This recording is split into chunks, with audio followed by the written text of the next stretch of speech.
Hello, this is Elena Ruiz de la Torre. Thank you very much for inviting me to participate in this very important conference. Thanks a lot and congratulations for this initiative. I'm going to share my screen with you to share the presentation. Oh, that's not what I want. That's not what I want. That's not what I want. That's what I need. That's what I need, and that's what I need. Okay. So first of all, I would like to introduce you what EMHA is. EMHA is an umbrella group formed by 34 patient organizations in Europe and representing more than 50 million people. For the last 10 years, we have been trying to get together to become stronger and bigger and to become the voice of the patients in Europe. Why it is important to belong to a patient organization? It would be your question. And that's something I want to emphasize in this presentation to you. Well, we need you all. We need you all to change the migrant word. The migrant word is a very weak word. Nobody understands migraine. I'm pretty sure you all know that migraine is considered like just a headache, a little bit stronger in many of the countries, I would say in all of the ones I've been around. And we need to change this perception. What happens if you become a part of a member of a patient organization? For the association, what do they do? They empower the patients. They raise awareness. They create a more friendly world, including the workspace, the social life, and the family life. And they represent the voice of the patients to inform about the real burden of migraine in front of media, policymakers, etc. And they try to get respect from the society. You all very well know that migraine is not considered at all. And it's considered like a silly, not important disease that it's not worthy to work for. The ones who suffer it with the patients, we know how important it is to change this idea that the society in general has and to fight for it. If you are a patient and you become a member of a patient organization, you become empowered and you get reliable information. Again, we know how many information we get from so many different sources, from social media and from others. And at the end, we need only reliable information that comes from the patient organization. We all know with the patient organization, we work with a specialist, with a neurologist, with a science, reliable science, and we know what to say. And we don't say, we fight for everything that doesn't need to be said. How many people know the solution and the miracle to treat migraine? And we all know that that doesn't exist yet. We will get it, but it doesn't exist yet. You become better educated to manage your life. If you get more information, you get more education. And but also, and this is very important, you can help others with your best practices and your self-management successes. You can help others to manage their condition. And why is this important? Because we need to create a migrant community. We need to bring people together to the migrant movement. I'm going to talk to you about this in a little while. We have created the migrant movement possible in worldwide, but at least in Europe, to create a strong group of patients with the same messages and the same calls and the same requests for things that we want to change. We need to be aligned in Europe, and we need to be aligned worldwide. We are trying to create this worldwide movement too, but first of all, we need to be aligned in Europe. We need, in a world where we have those global communications, in which what I say here in the morning, it's going to be read by Latin America in the afternoon and probably in Australia in the next morning, we need to have the same messages. We need to have a global message to all, to the ones who listen to us. We need to know what to say. We need to take decisions on what do we want, what it's important for us and what it isn't. Let's say I have written here some examples of unified messages that we should have to have. For instance, do we want that others speak about us, saying disability or temporary disability? Because we are not completely disabled. We are temporarily disabled when we have the attack, when we have the crisis, but not always. We are completely capable the rest of our life. We are normal people.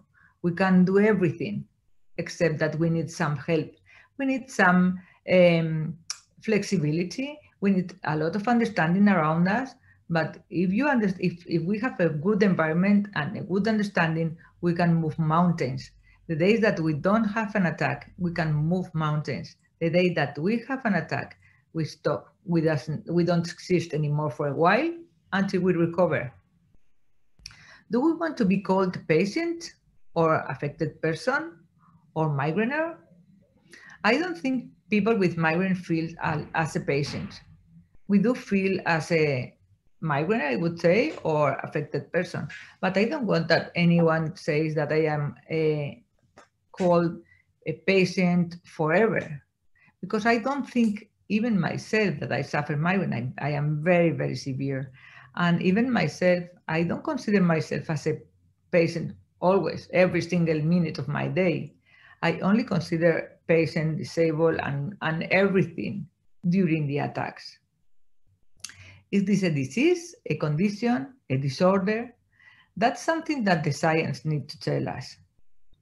But again, how many people do you know that have migraine, suffer migraine, and they don't want even to say it?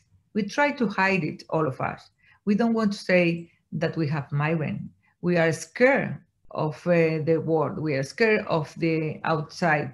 We are scared of our employment. We are scared that anyone can blame us and say that, oh, if you have migraine, first of all, they don't understand what's that. If we don't understand it, imagine them. They don't understand whether this is a mental, neurological, what is wrong in our brain, what happens that from time to time we get those attacks and we disappear for 24, 48 hours.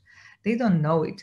And at the end, they only know that we are going to miss some days of work and we are going to be sick for some days. So at the end, they are going to try to find people who is completely healthy.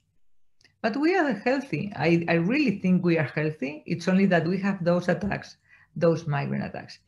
And we need to prevent them and become the less affected possible, with a very good control from our specialists and our doctors.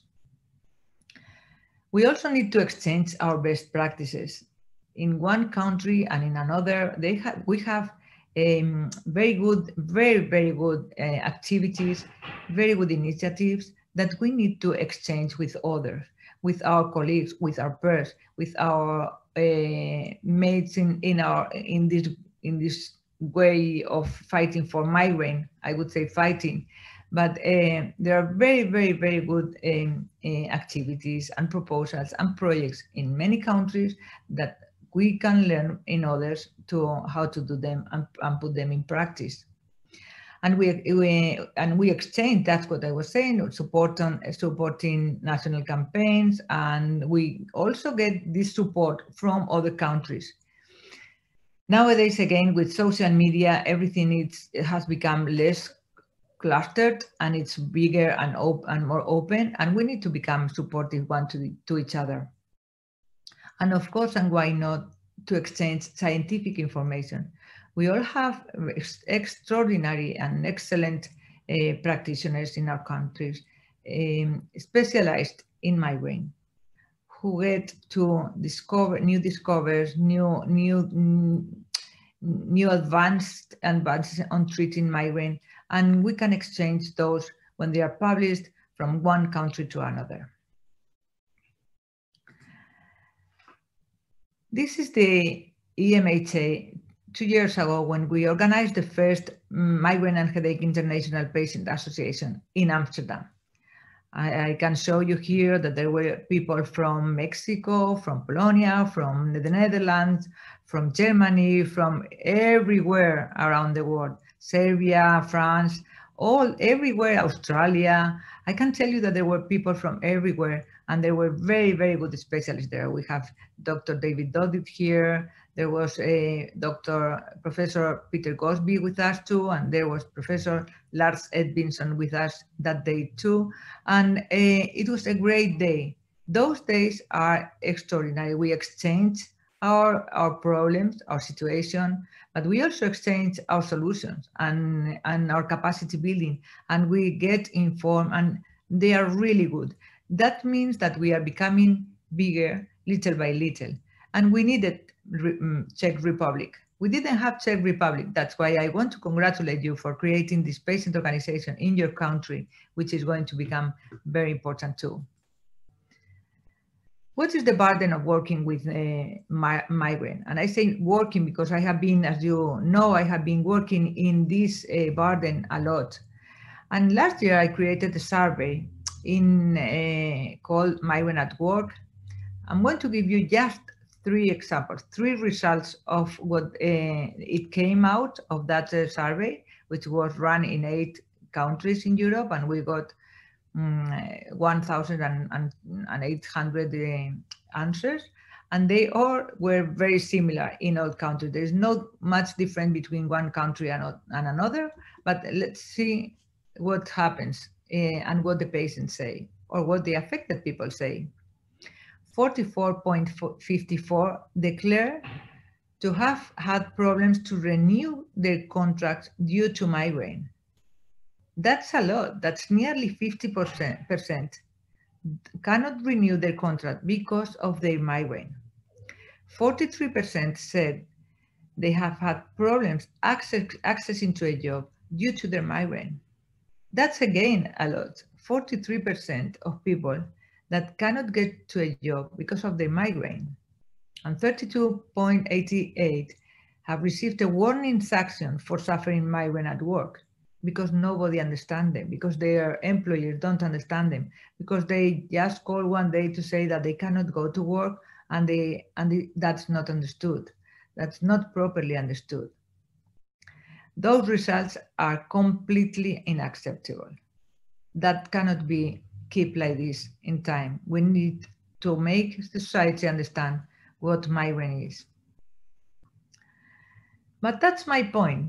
How is to live with migraine? What happens when, and if you are listening to me and you are a migrainer, you know that you have this feeling like I do. It's really difficult to live with migraine. We are fighters. You are fighters. You are resilient. You are extremely responsible. You are very committed. You are very perfectionist. We know that we may have an attack tomorrow, so we don't leave anything for tomorrow. Anything that we need to do today, it's going to be done today, as much as possible. We try to do our best. We fight, and if we have an attack, we try to recover that time immediately after. We try to run our home, keep our family, do the shopping, go to work, everything, get children, everything. We have the same. I always say that I was born exactly the same than anyone else. I went to school. I had all my studies like anyone else. I did my homework. I went to university. I studied my career, everything the same than others. I got a job. Then I started to work, everything the same. But nobody knew that I was having migraine and migraine attacks from time to time. And nobody cared about that. We live a completely normal life. And we have a huge burden on our personalities, on our being, and no help from society. Nobody is going to help us. Nobody helps us yet. We are trying to improve in this situation at this moment. That's the work that we are doing at EMHA. But who are others to doubt us?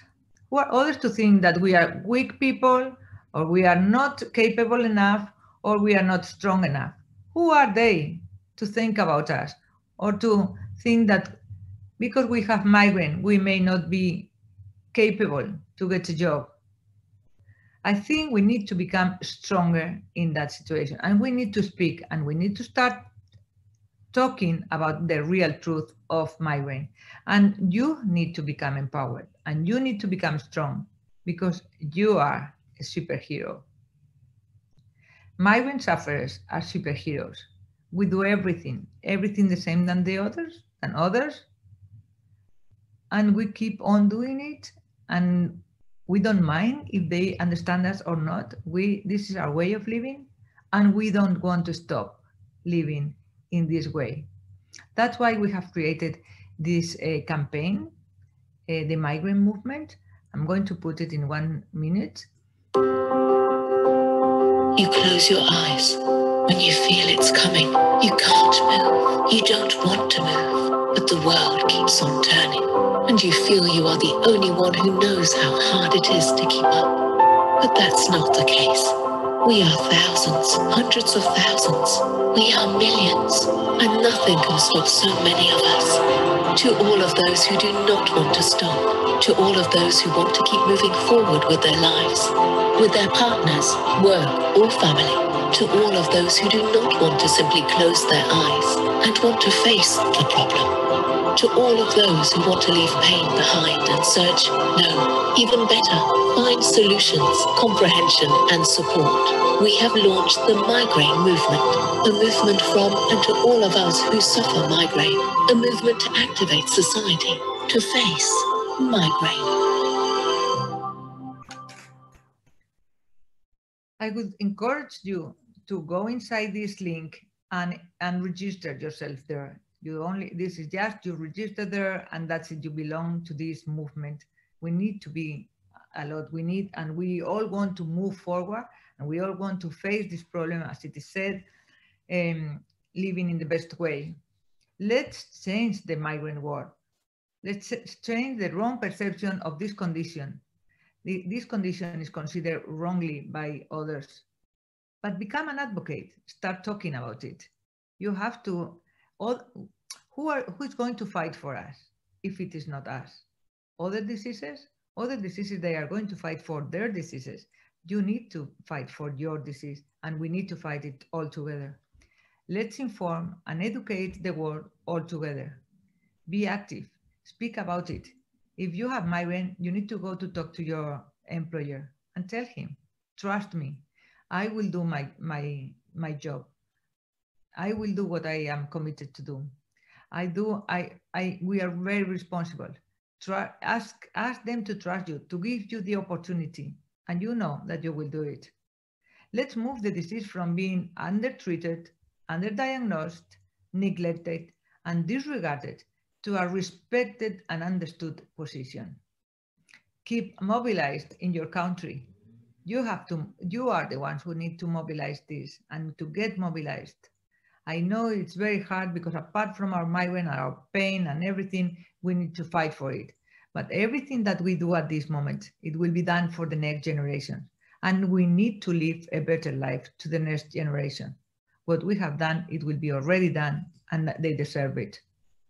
And always remember that you are extraordinary people and that we can do much more all together. Thank you very much. And I hope to visit you soon and to be able to meet you face to face in person. Thank you.